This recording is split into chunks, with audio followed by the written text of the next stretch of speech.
livro de Samuel, capítulo 16.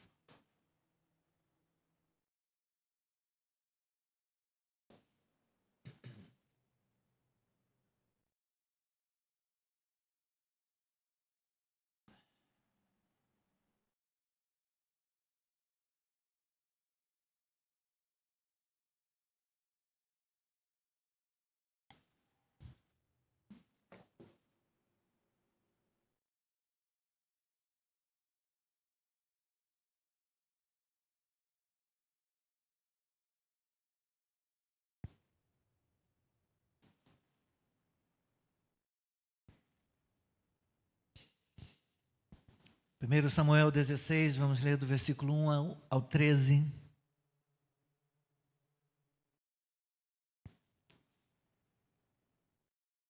O Senhor disse a Samuel: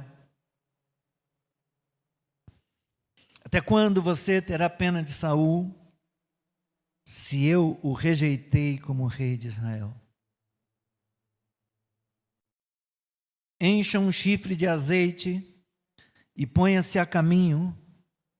Vou enviar você a Jessé, o belemita, porque escolhi um dos filhos dele para ser rei. Samuel respondeu: como posso fazer isso? Saul ficará sabendo e me matará.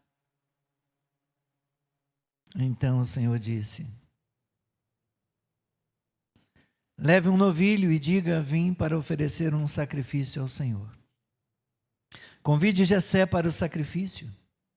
Eu lhe mostrarei o que você deve fazer, e você ungirá para mim aquele que eu indicar. Samuel fez o que o Senhor tinha dito e foi a Belém. Os anciãos da cidade saíram ao encontro dele, tremendo, e perguntaram: é de paz a sua vinda? Samuel respondeu: sim, é de paz. Vim oferecer sacrifício ao Senhor.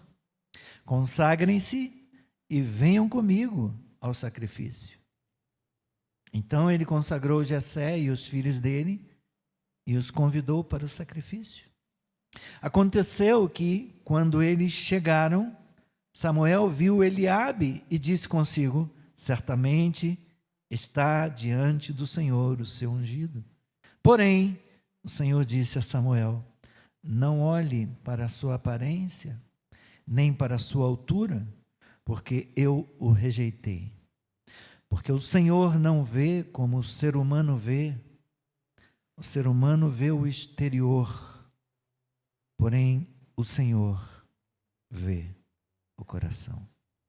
Então Jessé chamou Abinadab e o fez passar diante de Samuel, que disse: nem a este o Senhor escolheu. Então Jessé fez passar Samá, porém Samuel disse: tampouco a este o Senhor escolheu. Assim Jessé fez passar os seus 7 filhos diante de Samuel. Porém Samuel disse a Jessé: o Senhor não escolheu nenhum destes. E perguntou a Jessé: esses são todos os seus filhos? Jessé respondeu: ainda falta um mais moço. Está lá, apacentando as ovelhas. Então Samuel disse a Jessé: mande chamá-lo, pois não nos assentaremos à mesa sem que ele venha. Então mandou chamá-lo e o fez entrar.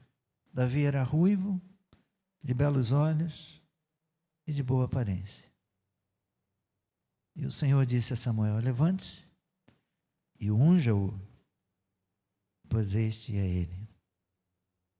Samuel pegou o chifre do azeite e ungiu Davi no meio dos seus filhos. Ungiu Davi no meio de seus irmãos. E daquele dia em diante, o Espírito do Senhor se apossou de Davi. Então Samuel se levantou e foi para Ramá. Seja abençoada a leitura da palavra do Senhor, nosso Deus e nosso Pai. Somos tão pequenos, Senhor. quem somos, Pai. E quem sou? Quem sou eu, Senhor? Ó Deus, o menor, certamente é um servo inútil. Mas aprove a Ti, Senhor, caber a mim, está sobre mim a responsabilidade de trazer a palavra nesse dia. Mais uma vez, Senhor, me coloco na Tua presença, com meu coração temente, carente, totalmente dependente do Senhor, do Teu Espírito Santo. Usa-me, por favor. E fala ao nosso coração, Senhor, através da Tua palavra. Em nome de Jesus. Podem sentar.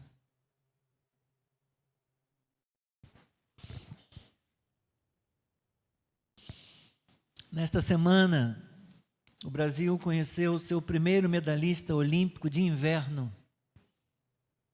Não lembro se foi quinta ou sexta-feira, o dia da competição do slalom gigante. Foi sexta? Obrigado. E o nome do esquiador alpino é Lucas Pinheiro Braathen, filho de uma brasileira casada com um norueguês. Ele competia já há algum tempo, alguns anos, pela Noruega, como alpinista ou esquiador alpino. E ele anunciou a sua aposentadoria em 2023. Não me pergunte por quê. Não sei por que motivação, mas ele surpreendeu ao anunciar que voltaria às competições em 2024 e dessa vez pelo Brasil.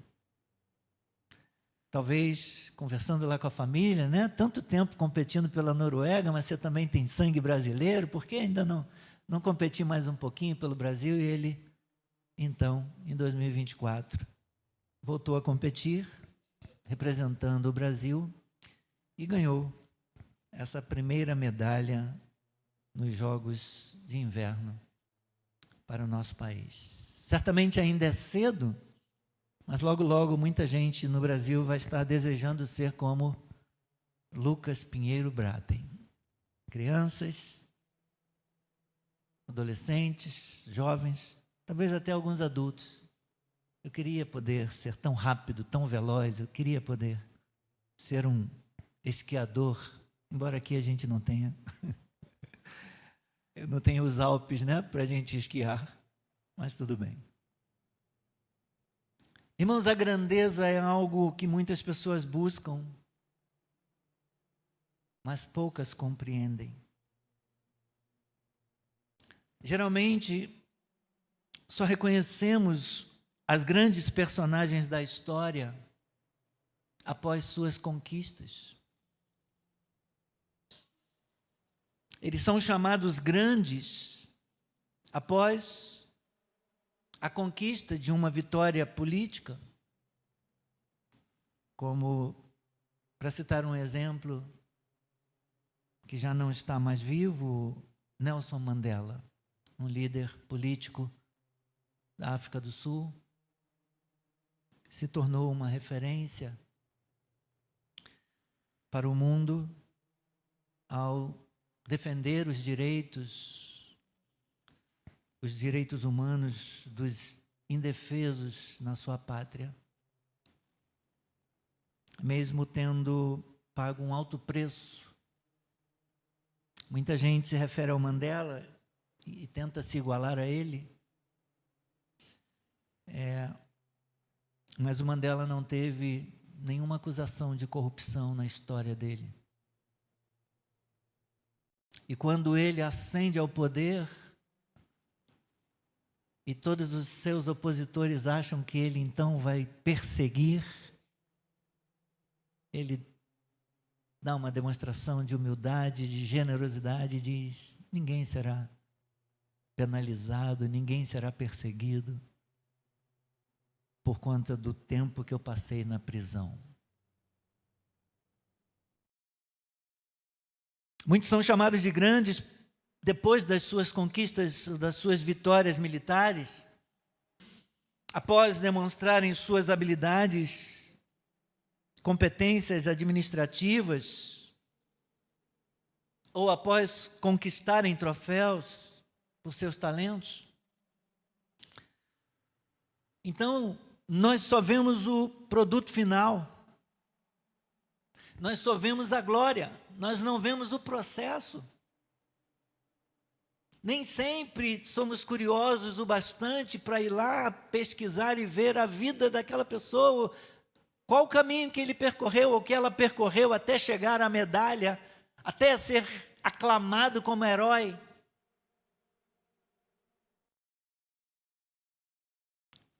Talvez essa seja a razão por termos a tendência de idealizar a grandeza. Todo mundo tem a grandeza como ideal. Eu quero ser grande. Eu quero fazer coisas grandes. Quantos não gostariam de jogar tênis de mesa como o Hugo Calderano? Queria ser tão bom, tão ágil, tão rápido como ele, jogando ping-pong. A gente chama de ping-pong, né? Campeão da Copa do Mundo de 2025, semifinalista olímpico, continua vencendo, continua ganhando medalhas.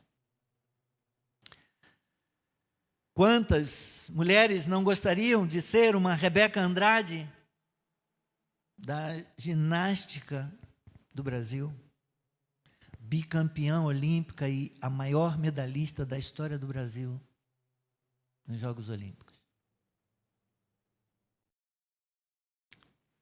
Poderia citar alguns já de um passado mais distante, como Daiane dos Santos, Jade Barbosa, Jadel Gregório, Tiago Pereira, nadador, Michael Phelps, o Scherer.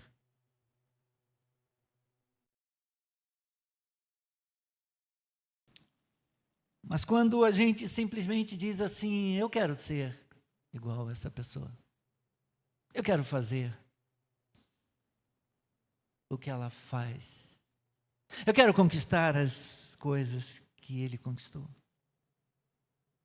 Quando pensamos assim, nós estamos querendo somente a grandeza, estamos focando somente no produto final,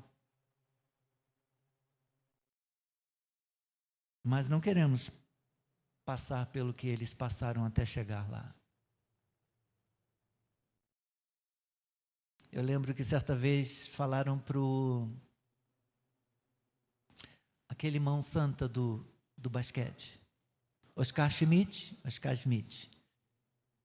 que era sorte, né? As cestas de 3 pontos, você não tem ideia de quantas horas que eu passo treinando para poder ter essa sorte toda, todos os dias numa quadra, lançando uma bola distante da cesta, até conseguir acertar e fazer uma cesta de 3 pontos. Você não tem ideia quantas horas de treino.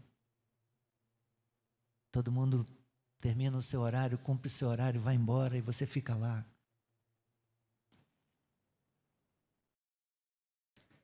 Queremos evitar o processo. Ninguém escolheria passar pelo que eles passaram até chegar à grandeza, ao seu ato heróico, à sua conquista. Tem um rapaz que tem um cachorro-quente famoso ali perto do Bombeiros, na Posse. Eu já ouvi um monte de gente falar aí do cachorro-quente do Alex. Aí a pessoa diz, pô, cachorro-quente é um negócio que dá dinheiro, vou botar uma barra aqui de cachorro-quente. Aí começa, no primeiro dia vende 3 cachorros-quentes. No dia seguinte vende 1. Tem que perder o pão que comprou na padaria, o pão careca, o pão de cachorro-quente. Comprar de novo. E de novo. Hein? Nada, esse negócio é muito ruim. Quantos pães o Alex talvez tenha perdido?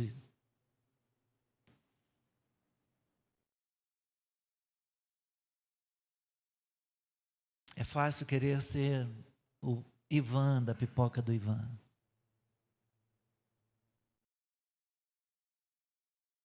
Mas pergunte para ele quantos anos, empurrando carrocinha, lá na Lagoa, no Jockey Clube do Brasil, fazendo eventos.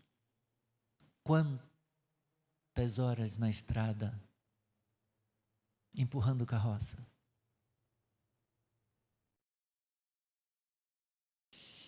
Queremos a glória, meus irmãos. Queremos a grandeza. Queremos fazer coisas relevantes. Isso ocorre também no âmbito da fé cristã.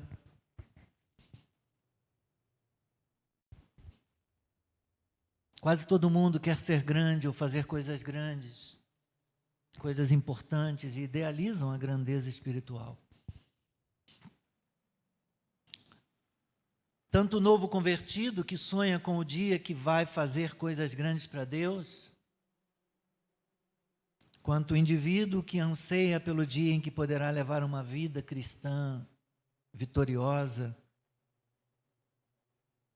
idealizam a grandeza espiritual.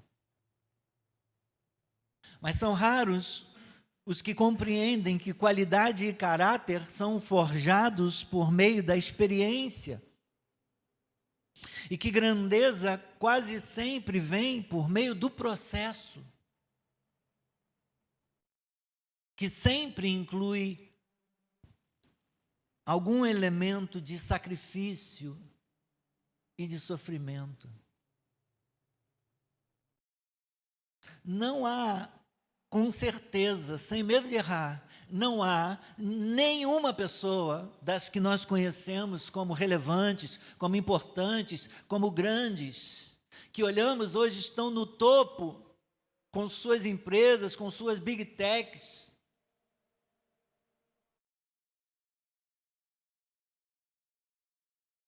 com muitos seguidores, ganhando muito dinheiro, que não tenham uma história no processo, na sua caminhada até chegar onde estão hoje, que não tenha uma história de dor, que não tenha uma história de sacrifício, uma experiência de sofrimento.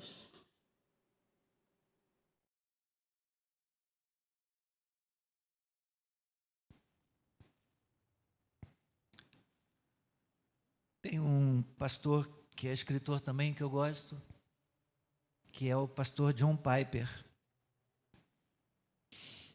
que tem seu ministério estabelecido nos Estados Unidos. E ele escreveu um livro intitulado Não Desperdice o Seu Câncer.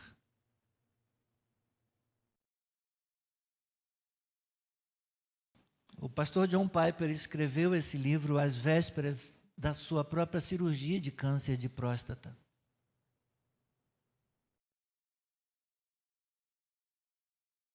E nesse livro ele oferece um recurso honesto, pessoal e profundamente bíblico para todas as pessoas que enfrentam uma luta contra o câncer, que travam uma batalha contra o câncer. Mas longe de oferecer apenas conforto sentimental ou falsas esperanças baseadas somente em estatísticas médicas, o pastor John Piper desafia o leitor com uma premissa provocativa. Que premissa provocativa é essa? É possível desperdiçar o câncer, o seu câncer, se o foco estiver apenas na cura física e não no propósito divino. Se não entendermos que não acontece nada nessa vida que não tenha um propósito de Deus, nem um fio de cabelo cai, nem uma espinha inflama, nada acontece nessa vida sem um propósito divino.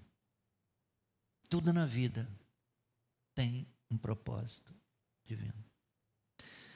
Bem, mas a mensagem nessa manhã não é sobre John Piper, não é sobre Lucas, não é sobre nenhum desses nomes que eu mencionei aqui, ou de atletas ou figuras públicas, porque é de Davi que eu quero falar com os irmãos nesta manhã. Mas quem é Davi no texto que nós lemos e sobre o qual nós vamos meditar a partir desse momento? Quem é Davi? Davi é apenas um ilustre desconhecido.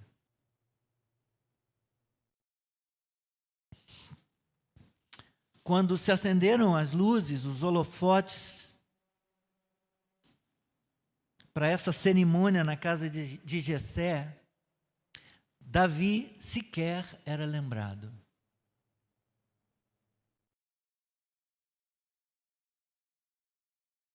Eu não sei, quem aqui teve muitos irmãos? Algumas pessoas. Na casa dos meus avós eram 8 ou 9. Está vendo? Até eu tenho dúvida até hoje se era 8 ou se era 9, de tanto que era. A minha mãe, Noêmia, o meu pai, Célio, e que eu fui criado pela minha tia, então é a irmã do meu pai, tá? Minha mãe, Noêmia, meu pai, Célio, e mais Benedito, Josué, Albelino, Manuel, Zé Carlos, muita gente. Devo ter esquecido de alguém. Tem gente que dá número, né? É o número 1, número 2, número 3, número 4, para poder ajudar a lembrar. O Luizinho, pensei no Luizinho quando estava meditando no texto. Né? O Luizinho dá número para os filhos dele. 01, acho que é a Taina, 02, sei que o último é o Theo. É o caçula. Mas é possível, irmãos, que Davi sequer tenha sabido do que ia acontecer na sua casa. Depois que passa todo mundo lá, fulano de tal, começa lá, Elisabe, Abinadab, e vai cada um, Samar, tem Samar? Samar, vai passando todos eles. E agora, tem mais alguém? Tem um garoto aí. Não lembrou nem o número, nem o nome. Tem um caçula. Falta um mais moço. Está lá no campo, apacentando as ovelhas, cuidando das ovelhas.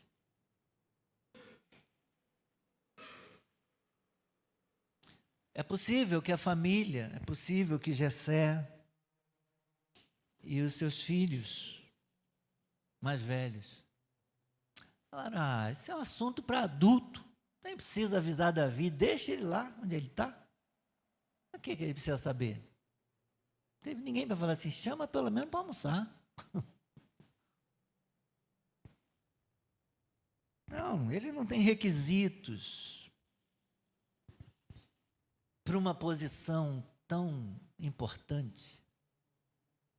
Ele não tem requisitos para um evento. Eu não sei se naquele tempo já tinha comunicação informal, né? Se a fofoca já tinha corrido, Jessé está vindo aí, escolheu uma família e Saul foi rejeitado, vão escolher um novo rei. Que havia uma coisa nos bastidores ali, indicando que aquele evento era um evento importante. E como Davi estivesse ausente a maior parte do tempo, e a maior parte do tempo sendo ignorado enquanto apacentava as ovelhas, talvez ninguém tivesse pensado em convidar para o almoço, convidá-lo para o banquete naquele dia. E, para surpresa de todo mundo, quem que foi escolhido? Davi. Esse é ele. Esse é o escolhido. Naquele momento, meus irmãos e irmãs, Davi foi escolhido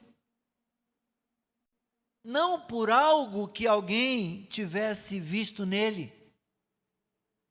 Nem seu pai, nem seus irmãos, nem o profeta Samuel, ninguém lembrou, mas esse Davi, rapaz, Davi é um garoto pedra 90. Antigamente tinha uma expressão assim, né? Pedra 90, um cara bom. Ninguém falou nada bom dele. Não lembrou nem o nome, não dirá lembrar a obra.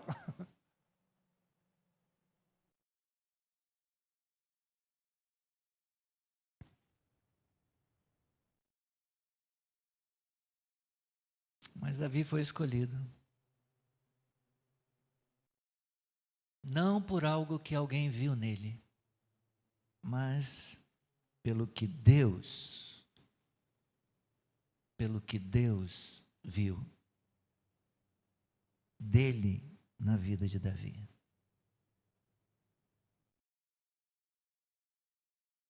E já tinha sido dito um pouco antes, quando Deus manda Samuel dizer que Saul foi rejeitado, e o Senhor diz: eu já escolhi.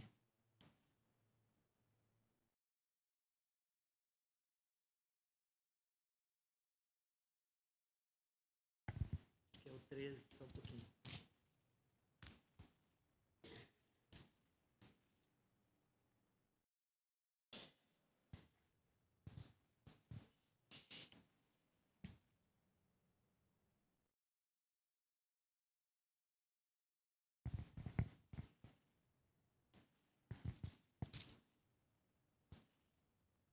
E fugiu agora aqui o versículo. Mas o Senhor diz que rejeitou a Saul e que ele já escolheu um homem. Ele já escolheu um homem que me agrada. 13, obrigado.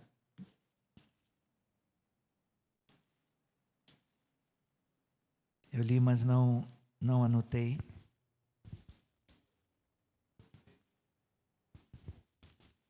Obrigado, Tiago. 1 Samuel 13,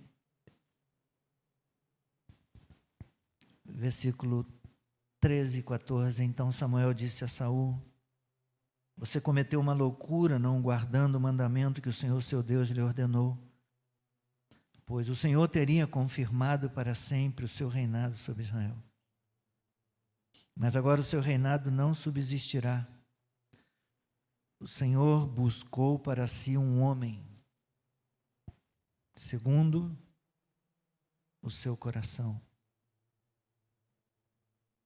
e já lhe ordenou que seja príncipe sobre o seu povo, porque você não guardou o que o Senhor lhe ordenou.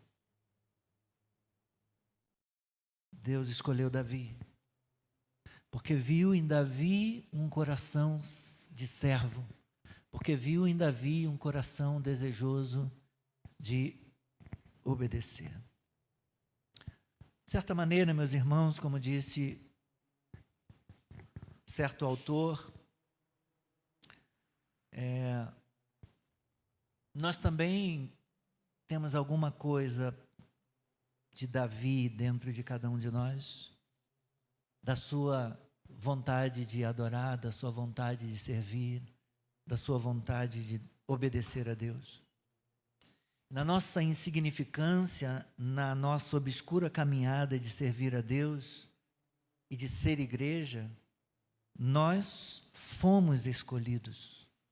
Nós somos escolhidos.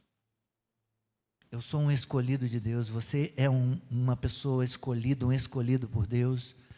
Você crê nisso? Que Deus te escolheu?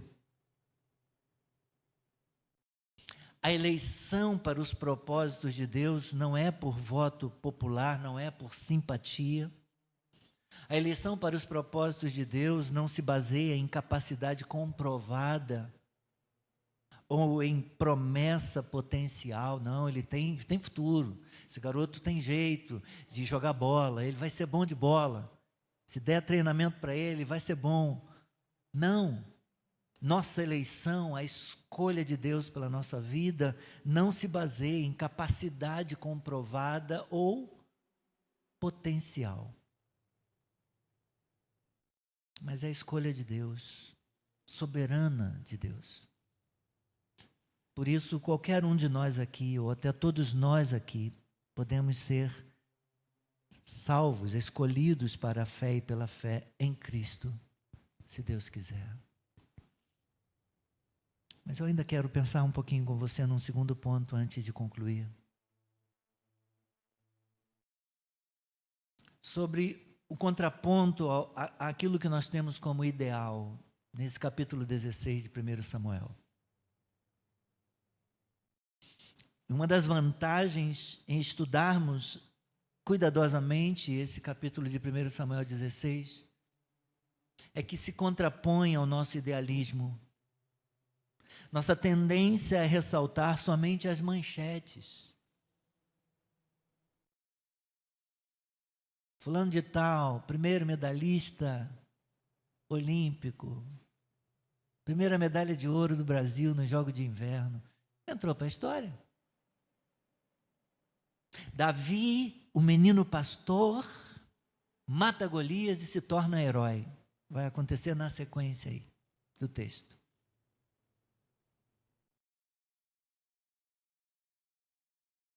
Mas pelo relato detalhado da vida de Davi na Bíblia, da grandeza do lugar aonde ele chegou, a Bíblia expõe o sofrimento que marcou o início da sua vida. Seu reinado improvável em um lugar insignificante na geografia, na geopolítica da época. Belém. Até a profecia dizia, e tu, Belém Efrata, é pequena demais para figurar dentre as principais de Judá. Belém era pequeno demais, já era naquele tempo, imagina, depois, mas mesmo depois, nos dias de Jesus, Belém continuava sendo pequena. Um lugar improvável, de um reinado improvável, de uma vida insignificante, de alguém muitas vezes esquecido, até no nome. A Bíblia faz questão de mostrar isso, irmãos. Como nós, Davi falhou muitas vezes. E ele esteve sujeito às tentações, esteve sujeito ao pecado. Ao longo da sua trajetória. Nós conhecemos o texto e o contexto do Salmo 51. Escrito por ele. Compadece de mim, ó Deus. Compadece de mim. Compadece das minhas transgressões. Apaga de mim, apaga as minhas transgressões. Não se lembre. Senhor, se possível, apaga. Não lembra, não. Todos nós temos um coração enganoso, como diz Jeremias 17, enganoso é o coração, mais do que todas as coisas. Quem o suportará? Porque nós temos um coração enganoso, meus irmãos, e porque Deus é capaz de enxergar o que está dentro do nosso coração. Somos indesculpáveis diante de Deus. Lembra quando Samuel vê o irmão mais velho,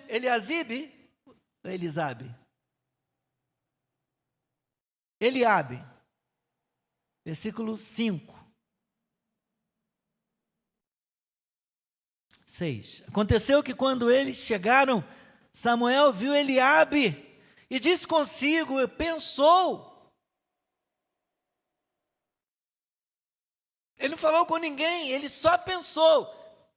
Esse deve ser.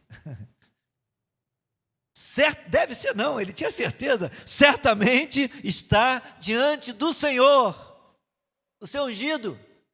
Deus falou, não, menina, não. Não olhe para a sua aparência, nem para a sua altura, porque eu o rejeitei. Porque Deus não vê como vê o homem. O homem vê a aparência, o homem vê o que está pelo lado de fora. Deus vê o coração. E por causa disso, meus irmãos, somos indesculpáveis. E por causa disso, permanecemos condenados diante de Deus, a menos que Ele venha até nós, a menos que Ele nos escolha, a menos que Ele crie em nós um coração puro, que Ele regenere a nossa vida.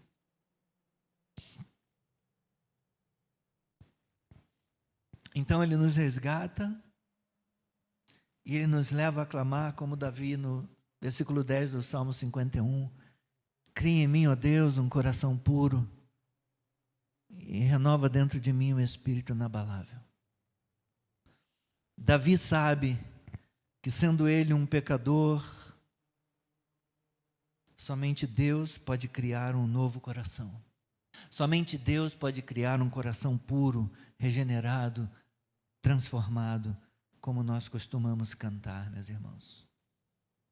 Como nós, Davi conheceu o desespero e o medo. Davi conheceu a dúvida e a solidão.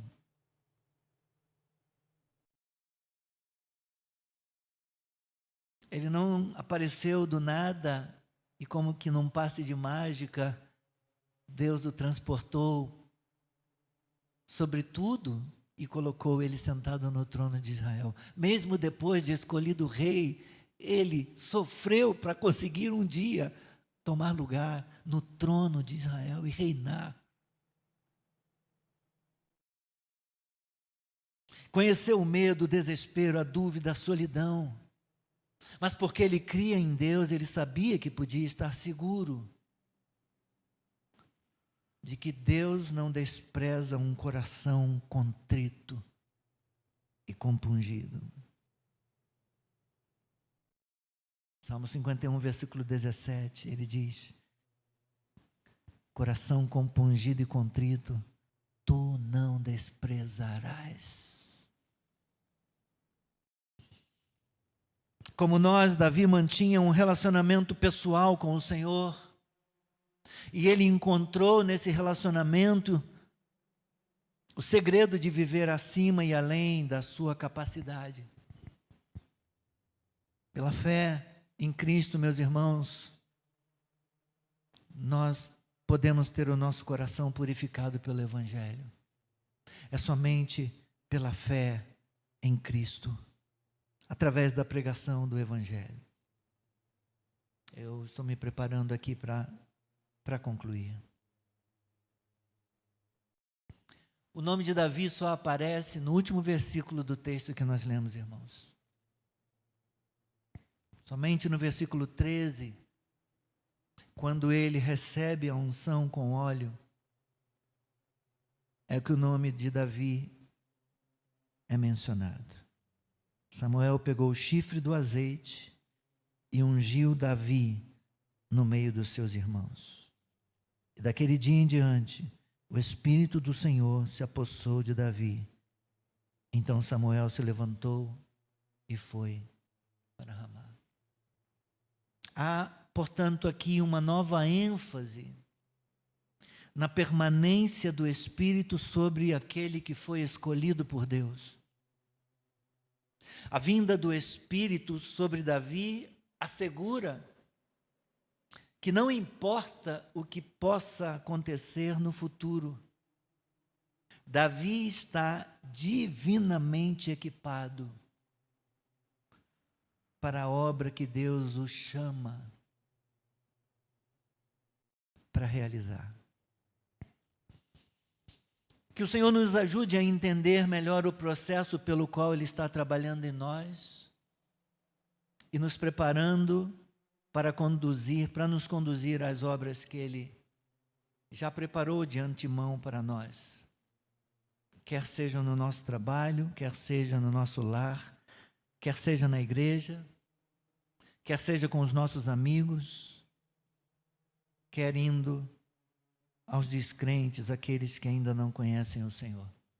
Irmãos queridos, Deus nos escolheu, irmãs também, Deus nos escolheu, irmãs e irmãs queridos, Queridas, Deus nos escolheu, nos chamou e capacitou a um processo em andamento. Deus está trabalhando, Deus está operando em nós por meio deste processo. Não desperdice o processo. Amém?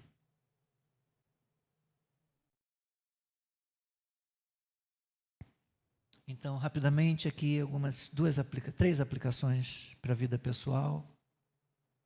Primeiro, aceitar que Deus vê além do que outros veem. Então, se você puder, liste 3 áreas da sua vida em que você se sente esquecido, em que você se considera um anônimo, insignificante. Liste essas 3 áreas da sua vida, em que você se percebe invisível, ninguém nota, ninguém reconhece, ninguém dá valor. Haja a respeito disso, ore especificamente sobre cada uma dessas áreas, pedindo que Deus te ajude a enxergar o que Ele vê, mesmo que as outras pessoas não vejam. Segundo, abrace o processo, não apenas o resultado.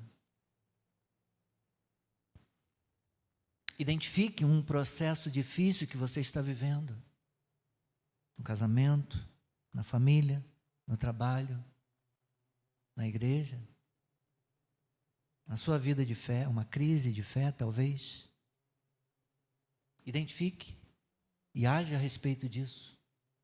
Pergunte a si mesmo o que Deus está forjando em mim através disso.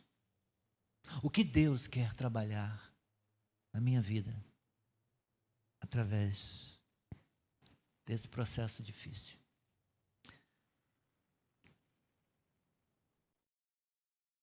Terceiro e último, reconhecer que crescimento espiritual exige sacrifício.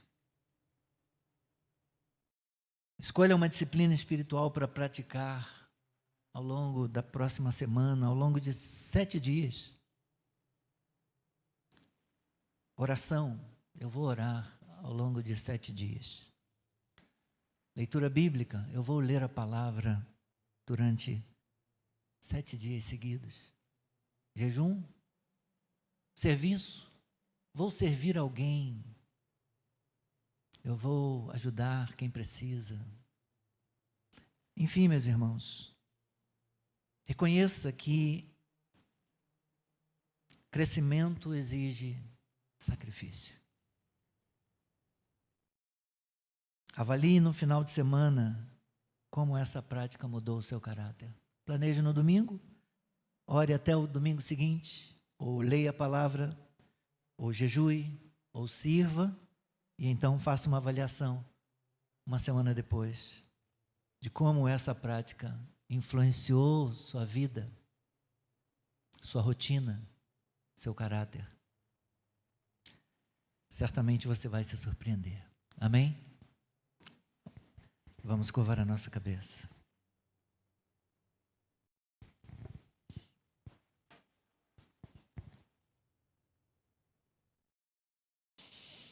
Deus, somos gratos a Ti, Senhor, por Tua misericórdia, por Tua bondade, pelo privilégio da escolha. Obrigado, Senhor, por nos escolher antes da fundação do mundo, por escrever o nosso nome no livro da vida e nos dar, pela fé, em Cristo, a esperança da salvação. Senhor, muito obrigado pelo penhor da nossa salvação, pelo penhor da nossa ressurreição, que é a dádiva do Espírito Santo. Obrigado, Senhor, por nos ungir. Obrigado por nos equipar, por nos capacitar. Obrigado, Senhor, por nos perdoar.